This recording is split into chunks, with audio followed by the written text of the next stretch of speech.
But obviously we are, we're here today because we're talking about, Dark City, primarily because, Arrow have just, done this, stunning sort of new release for it. I mean, how have they been to work with on this? And would you say that this is the definitive version of Dark City now?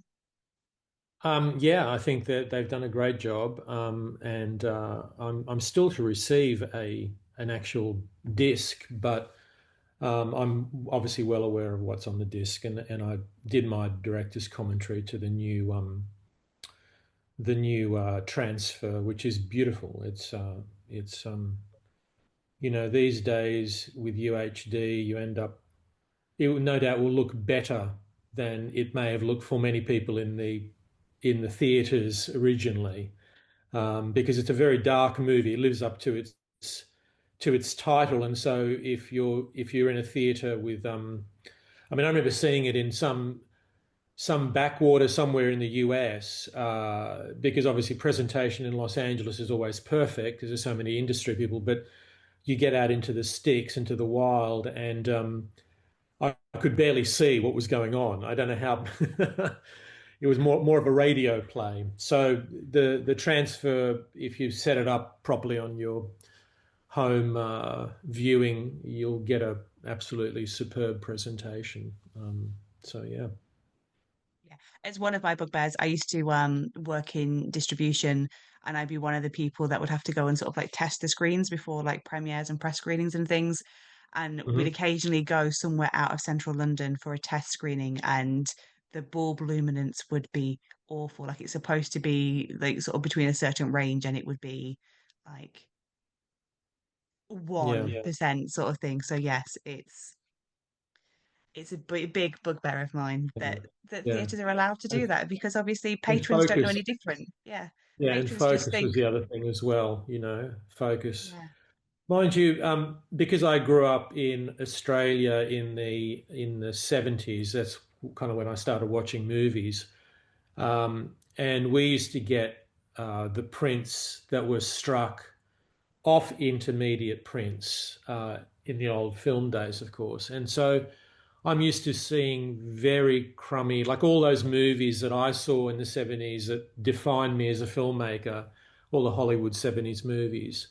I'm now sort of getting to see, you know, in their pristine quality, and I kind of miss the grain because I associate that graininess with that and that yeah, desaturated look with that the cinema of the 70s, and it's not really the way it originally looked. It's just the way I got to see it. Being third or fourth generation as we were getting. You guys probably got similar ones in only the US got the original off the original negs in those days. So. yeah. I think prior to directing features, you worked in music videos. How did that kind of prepare you for then moving into features? 'Cause I think it's something a lot of directors do, particularly these days. But obviously, we're talking about when, music videos were kind of first invented. Yeah, well, my generation kind of kicked it all off, and many of the directors that I was kind of contemporary and knew them well. I mean, we worked out of I worked out of a company called Propaganda Films in Los Angeles in my early days, and also some companies, a company called Limelight out of the UK, and they were, all the directors out of those companies have sort of moved on to features, over the years, and so yeah, that was a kind of a great breeding ground for us because we kind of shared ideas, and we were all very competitive. Directors tend to be. We were all like happily showing each other our music videos. So it was kind of like a little mini film school, which was kind of cool. And yeah, and you're quite right. I mean, it was the very early days of MTV, which is kind of what moved that sort of that medium forward. And I wasn't really one of the first. I was kind of like the second tier. A guy called Russell Mulcahy, who's also an Australian and actually made a lot of his videos in the UK, kind of came just before my sort of tier of directors, filmmakers. And I know Russell still to this day. He's a good friend, and yeah, it was a good time. You know. Haven't done one I for a think while. Haven't done done one for many years. But I might dabble again. I might dabble again shortly. Yeah. nice. And I read that the idea for Dark City was kind of based on a recurring nightmare. I mean, how much of that dream eventually made it into the film? Oh, I mean, it's only really the spark of inspiration. I would have this recurring dream of people sneaking into my room and moving things around and changing stuff. It wasn't really a nightmare. It was, I mean, I've had much worse. It was more of it just kind of left me with a sense of uneasiness, and that kind of sparked the idea of, the strangers in Dark City who alter people's lives and because they're experimenting on the human subjects of their world. And I think obviously Dark City seemed to be the start of this string of late 90s films, which kind of had this thread of mankind not being in control. Like you said, this is the strangers are experimenting. We've also had The Matrix and The 13th Floor, which dealt with similar things. What do you think it was about that time period that kind of had filmmakers thinking in this way? Was it the impending millennium? What was it that kind of made everybody start doing these films about, mankind suddenly being controlled by this other force? Oh, look, I think it was a growing sense of paranoia and, being controlled by outside forces, which I think is as potent today as it's ever been. It's just increased, and maybe that was a sort of, I mean, I wrote Dark City in the very early 90s. So I wrote the first draft I wrote in 1990. So I don't know that it was the millennium or anything like that was influencing me. I think it was just a growing sense of paranoia, I think. But I mean, I've been paranoid all my life, so who knows when that kicked in. I guess there were others who were either inspired by similar ideas and similar feelings, moving into the 21st century, perhaps. Yeah. But one thing that I've always loved about both Dark City and The Crow is your use of color.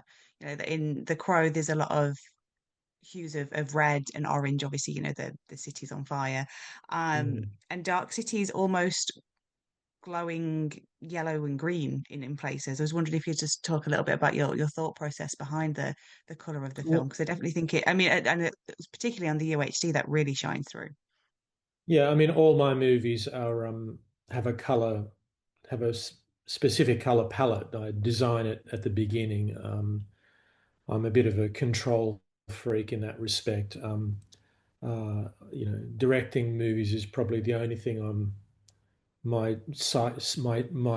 weird blend of psych, psycho psychoanalytical issues um, are capable of rendering well. Um, and so I design all this stuff from the start. I work out um, the colors, I work out the lenses that I want to use. It's all very specific. With Dark City, it was more this idea of deep focus that we embarked upon, and kind of inspired by Greg Toland's photography on Citizen Kane, and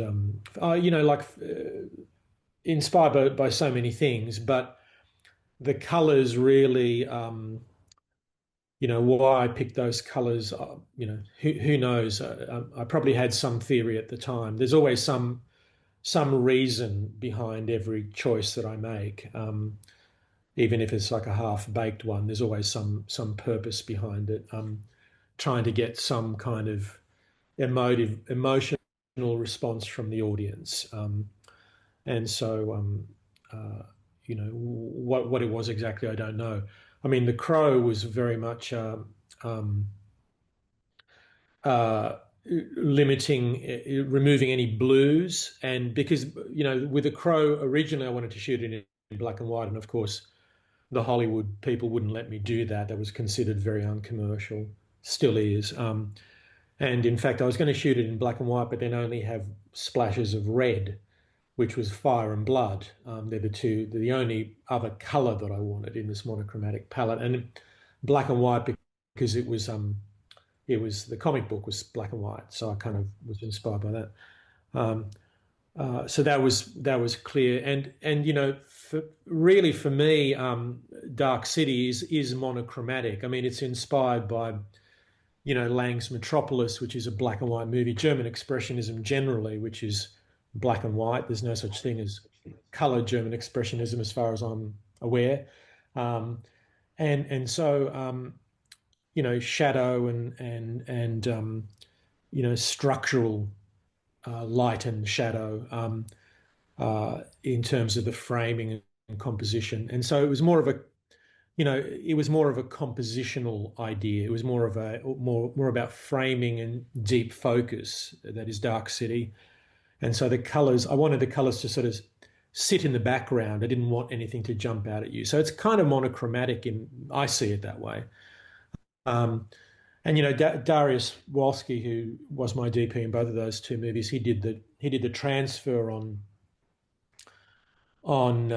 Dark City on the new restoration of the director's cut, and so it's pretty close. It's pretty close to the way we designed the movie to be.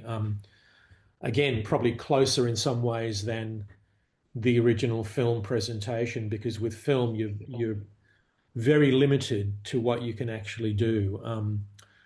And we were doing on Dark City, we were doing a technique which was to I seem to recall, and Darius is probably the better person to talk about this stuff, but we used some technique through filtration on on in the original photography that you could cancel when you pull that out in the color timing.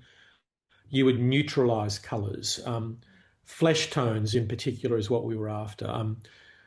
Because the whole idea of the story is that they don't see a lot of daylight, right? So their flesh tones were very depleted of pigment, and so this is the humans as well as the strangers. So we used a filtration effect to try and neutralize the sort of pink in the red in skin tones, which is why you probably have the impression of yellows and greens and blues. That was kind of the style of lighting we use, but it's also, I think it's probably because there's a lack of flesh tone, or Mm. as much as we could do. These days, you do it with a flick of a switch, but in Yeah. those days, it was, yeah, we had to get into a little bit of trickery in the photography to get the look that we wanted. He does a really good job at capturing that sort of like dream vibe in a way. I think, one of the key contributors to that is there's so many anachronisms within it. You've got so many different time periods represented. For you, did you have an idea of a particular time where this might be taking place, or, were you more happy to play with it in that kind of dreamlike state? No, well, the whole idea is that they've cobbled those who are experimenting have cobbled the world together. It's a fabricated world, um, and they've cobbled it together through memories, the memories of the humans that are their subjects. They're experimental guinea pigs. So we see, Kiefer's character kind of manipulating memories, and they're real memories, but they're editing, they're splicing and dicing them and making them something different. And using it. I guess it's like AI now, right? It's like it's Yeah. like early AI, which is it cobbles together kind of composite stuff from a whole bunch of other stuff that's out there. And so that's why it's a mixture of of like 1940s, 1930s, 1950s, more contemporary stuff. I mean, there's people with hoodies on in the subway, which is like you just don't. That's like, and so, but I mean, the through line is noir. It's film noir, so it is a kind of 40s, 50s world, just because. But there's a lot of anachronisms all the way through, and if you study the movie, like the veneer of it is, it starts off and you kind of go, okay, we're in a 1940s movie because the genre kind of starts off the guy who wakes up without any memory. That's a film noir setup, and then as it skews into science fiction, very quickly, then I start playing games with the audience in terms of those anachronisms, and it's like, you can spot them if you look at it carefully. Um, I also, it's a little fun in joke for me because when you do a period movie, there's always someone who tells you, like I've just written one, and someone says, "Oh, the song that a woman sings in the scene is not period correct. The song was written like 20 years later." And I go, "Yeah, thanks. I actually know." That's what, but I like that. I like that anachronism. I don't want to ever be slavish to a period. I'd rather go, make up my own vision of a period. So Dark City is like big time, all that sort of stuff.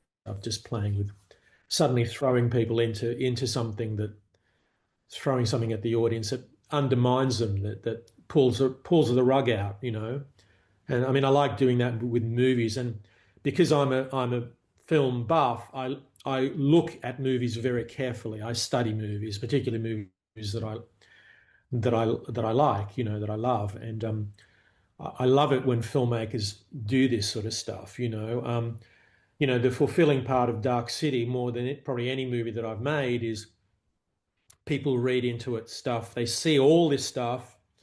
Um, some of it they see and it's not there.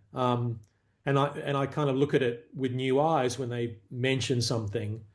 Um, and then I go, maybe it was there and I just wasn't aware of putting it in.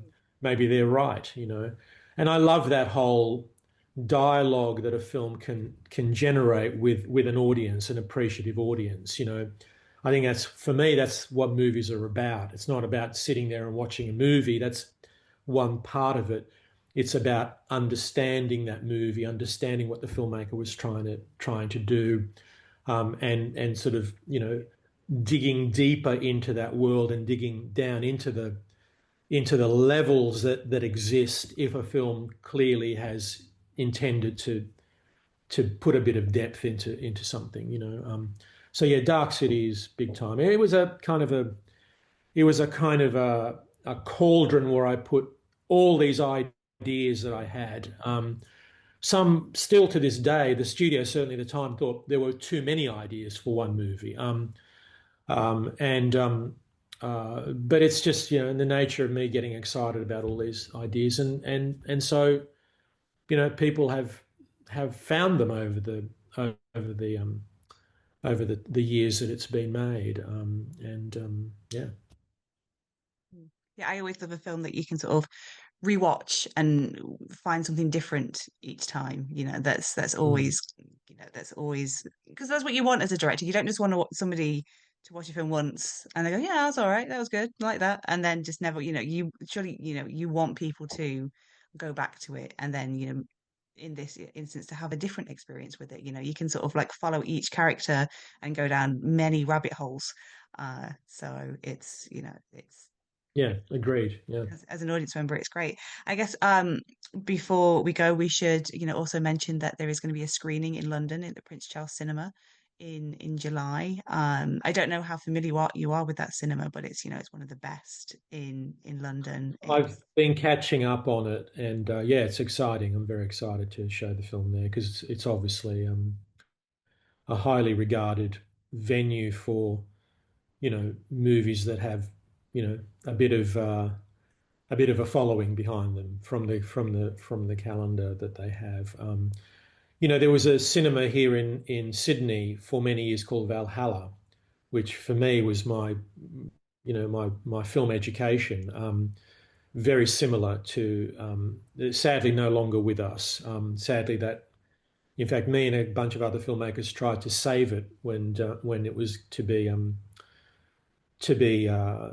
demolished, or at least turned into. It was actually turned into an apartment building rather than they've But kept they all, the shell, but they've gutted the theatre, and it was a beautiful place, which inspired generations of filmmakers, and audiences. And I can see that the Prince Charles is also going through some, looking at their websites, also going through some issues, let's say, about because these things I mean, London has got a little bit more of a bigger audience to appeal to, but real estate prices being what they are in London, and that's exactly what happened to the Valhalla here in Sydney. Is it just became, it couldn't generate enough to pay the rent, basically, and they turned it into something that could. And it's we have to do the best we can to keep these places alive. So exactly. Well, yeah. thank you so much for your time. Like I say, I look forward to the screening at the Prince Charles, and just personally, I would just sort of like to thank you for The Crow. I know obviously it was a horrible time for you with events that happened, but that film really helped me when I lost a friend. That really helped me process my grief. So I just wanted to say thank you for for that. But I don't expect to get emotional. But thank you so much for for that film, and and releasing it, because it has found this other life and this other family, and it has helped quite a lot of people, Well, including myself. So thank you. thank you. Thank you for saying so. I appreciate it very much.